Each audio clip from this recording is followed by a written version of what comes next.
Hola, soc la Laura Serra, soc dermatòloga aquí a l'Hospital Clínic i avui us ensenyaré com fer una rutina correcta de fotoprotecció solar.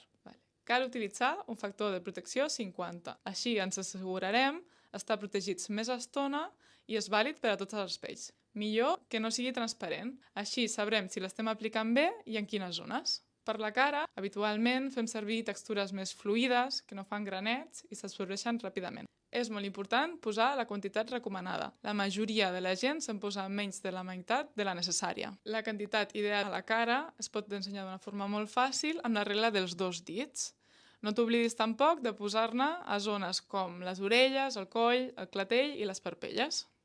A l'estiu, quan portem roba que ens protegeix menys del sol, hem de posar-ne també a totes les zones exposades al sol, com ara el dors de les mans o el dors dels peus. Cal posar-la uns 20 minuts abans de l'exposició solar i en recordar-nos de reaplicar-la cada 2 hores, ja sigui si estem a la platja o fent qualsevol activitat a l'aire lliure. Alguns errors que veig com a dermatòloga. El primer, només fer-la servir quan anem a la platja. El segon, oblidar-nos de reaplicar-la després del bany o quan hem suat molt.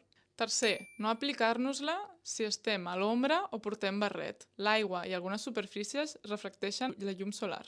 Quart, aplicar un menor factor de protecció solar perquè volem broncejar-nos o perquè mai ens cremem. Cinquè, fer un abús de la crema solar per a passar moltes hores al sol. L'abús d'exposició solar, tot i amb crema, dona lloc a càncer de pell.